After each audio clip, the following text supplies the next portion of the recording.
Bonjour, je m'appelle Eleanor et j'ai 56 ans. La vie ne s'est pas exactement déroulée comme je l'avais imaginé. Mon mari, Jonathan, est décédé il y a 2 ans. C'était un homme gentil, mais distant, toujours perdu dans son travail ou dans ses pensées. Lorsqu'il est parti, je pensais que je passerais le reste de mes jours à jardiner tranquillement, à assister à des événements familiaux et à lire le soir. Cet été-là, Nathan est venu me rendre visite. Nathan est le neveu de Jonathan, âgé de 28 ans, débordant d'une énergie agitée que je n'arrivais pas à cerner. Il venait de terminer une longue période en ville et souhaitait passer du temps à la campagne, loin du bruit. Au début, il restait dans son coin, se promenant dans les bois ou lisant sur le porche. Mais peu à peu, nous avons commencé à discuter de tout et de rien. Il avait une façon de poser des questions qui me donnait l'impression d'être vu, réellement vu, pour la première fois depuis des années. Un après-midi, je peignais avec une vieille clôture grinçante dans le jardin quand Nathan s'est proposé pour m'aider. Il travaillait en silence, mais avec détermination, et je ne pouvais m'empêcher de remarquer à quel point il était différent de Jonathan. Là où Jonathan était toujours préoccupé, Nathan semblait présent, ancré. Au fil des jours, je me suis surprise à attendre nos discussions avec impatience. Il y avait quelque chose dans sa compagnie qui apportait une légèreté à l'air, un sentiment de possibilité que je n'avais pas ressenti depuis longtemps. Un après-midi, alors que le soleil filtrait à travers les arbres, j'ai décidé de m'attaquer au grenier, un de ces projets que je reportais depuis des années. Trop de souvenirs, trop de poussière. J'ai attaché mes cheveux, attrapé quelques vieilles boîtes et commencé à les trier. Nathan est apparu à l'entrée, sa chemise collant à sa peau à cause de la chaleur de l'été. Besoin d'un coup de main, a-t-il demandé, un petit sourire en coin. Avant que je ne puisse répondre, il est entré et a soulevé un vieux coffre comme s'il ne pesait rien. Fais attention, ai-je dit, c'est probablement plus vieux que nous deux réunis. Il a ri, posant le coffre doucement. Alors, c'est une bonne chose que je sois là pour aider. En travaillant, nous sommes tombés sur une boîte de vieilles photographies. Je n'ai pas pu m'empêcher de sourire en lui montrant des photos de ma jeunesse. Il les examinait attentivement, ses yeux verts pleins de réflexion. « Vous étiez magnifique », a-t-il dit doucement, tenant une photo de moi dans la vingtaine. J'ai ri, balayant la remarque d'un geste. « C'était il y a longtemps, peu importe. » Là, a-t-il répondu, son regard passant de la photo au mien. Il y avait quelque chose dans ses yeux, quelque chose d'indicible mais indéniable. L'air dans la pièce semblait plus lourd, comme si l'espace entre nous avait changé. J'ai détourné le regard, me concentrant sur la boîte devant moi. Ces vieilles choses, elles ne sont que des rappels d'une vie qui semble si loin maintenant. Nathan s'est rapproché, sa voix basse, peut-être qu'elle ne doit pas sembler si lointaine. Je me suis figée, incertaine de quoi dire. Ces paroles flottaient dans l'air, lourdes de sens que je ne savais pas comment porter. « Eleanor, a-t-il dit doucement, sa main effleurant la mienne en attrapant une photo, vous n'avez pas à faire tout ça seul. La vie ne s'arrête pas simplement parce que quelqu'un que vous aimiez est parti. » J'ai levé les yeux vers lui, le cœur battant. Il y avait tant de choses que je voulais dire, mais les mots ne venaient pas. À la place, j'ai hoché la tête, laissant ces paroles s'imprégner en moi. Ce soir-là, la maison semblait plus silencieuse que d'habitude. Nathan était sorti se promener, me laissant seule avec mes pensées. Assise sur le porche, une tasse de thé à la main, je regardais le soleil se coucher à l'horizon, mon esprit revenant sans cesse au grenier, à la façon dont les mots de Nathan avaient éveillé quelque chose en moi. Quand il est revenu, ses joues étaient rouges à cause de l'air du soir. Il s'est assis en face de moi, son regard pensif. « Ça va ?» a-t-il demandé, brisant le silence. J'ai hoché la tête, bien que je n'en sois pas tout à fait sûre. Je réfléchissais à quoi. J'ai hésité, puis j'ai décidé d'être à ce que tu as dit plus tôt à propos de ne pas tout faire seul. Nathan s'est penché en avant, appuyant ses coudes sur ses genoux. Je ne voulais pas dépasser les bornes, a-t-il dit doucement. Je vois juste combien vous portez et je sais ce que ça fait. Ces mots m'ont pris au dépourvu. Et tu sais ? Il a hoché la tête, son expression sérieuse. Perdre des gens, ça vous change. Ça vous donne l'impression que vous devez tout gérer tout seul, mais ce n'est pas le cas. Eleanor, vous n'êtes pas obligé. Quelque chose dans sa voix, sincère, presque implorant, m'a fait croire pour la première fois depuis longtemps que j'étais soutenue. J'ai senti le poids sur mes épaules commencer à s'alléger, même si ce n'était qu'un peu.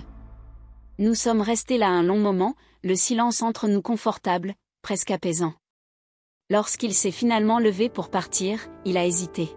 « Bonne nuit, Eleanor » a-t-il dit, sa voix douce. « Bonne nuit, Nathan » ai-je répondu, le regardant disparaître dans la maison.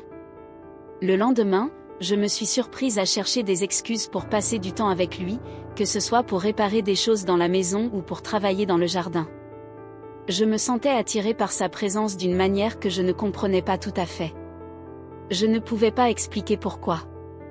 Un après-midi, alors que nous plantions des fleurs le long de la clôture, je lui ai posé des questions sur sa vie en ville. Il m'a parlé des longues heures de travail, de ce sentiment d'être à sa place nulle part et de son désir de trouver quelque chose de plus. « C'est pour ça que tu es venu ici ?» ai-je demandé. Il a hoché la tête, ses mains effleurant la terre. Je suppose que j'espérais trouver un peu de clarté, ou au moins un peu de paix. Je souris, comprenant parfaitement ce qu'il voulait dire. « Et tu es venu au bon endroit pour ça. » Il leva les yeux vers moi, alors ses yeux verts cherchant les miens. « Vraiment ?» demanda-t-il, sa voix basse. La question resta suspendue entre nous, pleine de signification que je n'étais pas prête à affronter.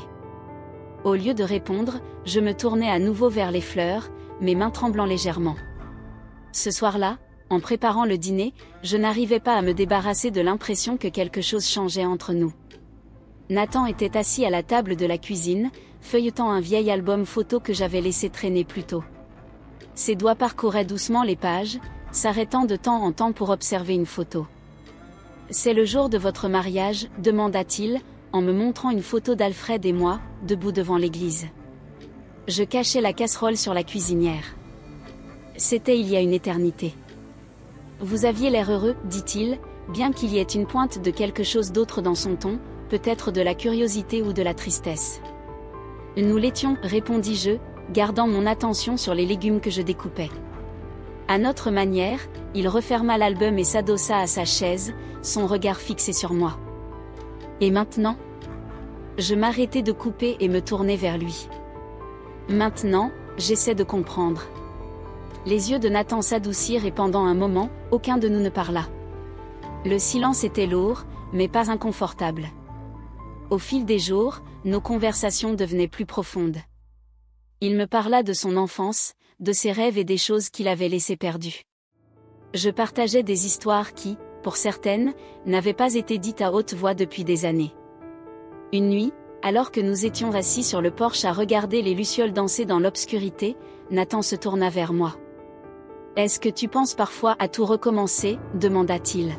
« Tout recommencer ?» répétai-je, ne comprenant ce qu'il voulait dire.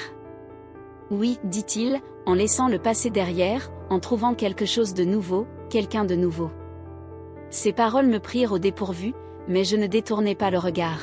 « Je ne sais pas, avouai-je. J'ai toujours pensé qu'il était trop tard pour ça. »« Ce n'est jamais trop tard, dit-il doucement, son regard fixe et déterminé. » Le tournant arriva un après-midi pluvieux. L'orage avait éclaté soudainement et nous nous retrouvâmes coincés à l'intérieur. « Et tu sais, dis-je dans le salon, triant de vieux livres quand Nathan me rejoignit. »« Besoin d'aide ?» demanda-t-il, sa voix chaleureuse. Je souris, bien sûr, ceux-là peuvent aller dans le tas à donner. Alors qu'il s'agenouillait à côté de moi, nos mains se frôlèrent. Le contact fut bref, mais il provoqua une étincelle en moi, un rappel que je me sentais encore vivante. « Eleanor » dit-il d'une voix basse. Je levai les yeux, croisant son regard. Ses yeux verts étaient emplis de quelque chose que je ne pouvais nommer, quelque chose qui fit battre mon cœur plus fort. Avant que je ne puisse dire quoi que ce soit, il tendit la main et prit la mienne dans la sienne. « Et tu n'es pas seul, dit-il d'une voix ferme. Pas maintenant. » Et comme ça, les murs que j'avais construits autour de moi commencèrent à s'effondrer. Les jours qui suivirent furent un mélange de clarté et de confusion. Nathan et moi avions franchi une ligne invisible, une ligne que ni l'un ni l'autre ne comprenions entièrement. Pourtant, il était impossible de nier le réconfort et l'étincelle que sa présence apportait dans ma vie. Un matin d'automne, alors que les feuilles commençaient à tomber en vagues dorées, Nathan et moi décidâmes de nous promener dans les bois. Le silence entre nous était chaleureux, non pesant, comme si les mots n'étaient pas nécessaires. À un moment, nous nous arrêtâmes dans une petite clairière. Il se tourna vers moi, l'expression pensive. « Lélanor, j'ai beaucoup réfléchi, commença-t-il, sa voix hésitante. Je haussai un sourcil, l'encourageant à continuer. « Je ne sais pas où ce chemin nous mène, dit-il en désignant l'espace entre nous deux, mais je sais que je ne veux pas l'emprunter sans toi. » Mon souffle se bloqua dans ma poitrine. La vulnérabilité de ces mots toucha quelque chose de profond en moi, une émotion que je n'avais pas ressentie depuis des années. « Nathan, dis-je, ma voix tremblante, je n'ai pas les réponses. Je ne sais même pas si je suis prête à les trouver. » Il sourit doucement. « Alors trouvons-les ensemble. » La simplicité de ces mots fit monter les larmes à mes yeux. Pendant si longtemps, j'avais porté le poids de mon passé seul, convaincu que c'était mon fardeau à porter. Mais voilà que Nathan m'offrait de le partager, sans jugement ni attente. Alors que nous restions là, dans la clairière, le vent bruissant à travers les arbres, je réalisais quelque chose, la vie ne nous offre pas toujours des résolutions nettes ou des fins parfaites. Parfois, elle nous donne simplement une chance de recommencer. Je tendis la main vers lui et entrelacèrent mes doigts avec les siens. Ensemble, murmurai-je, un léger sourire se dessinant sur mes lèvres. Ce soir-là, alors que le soleil se couchait derrière les collines, nous étions assis sur le porche, une couverture drapée sur nos épaules. L'air était frais, le ciel peint de nuances d'orange et de rose. Pour la première fois depuis des années, je ressentis un sentiment de paix, une douce sérénité née de la certitude que, même si le chemin devant nous était incertain, je ne le parcourais plus seul. Nathan me regarda, ses yeux verts pleins de chaleur. « Tu sais, dit-il, je crois que c'est le début de quelque chose de bien. » Le cœur léger, moi aussi, répondis-je. Et à cet instant, entouré par la beauté du monde et la promesse de demain, je me permis d'y croire. Le passé faisait toujours partie de moi, mais il ne me définissait plus. Quant à l'avenir, eh bien, il nous appartenait de l'inventer.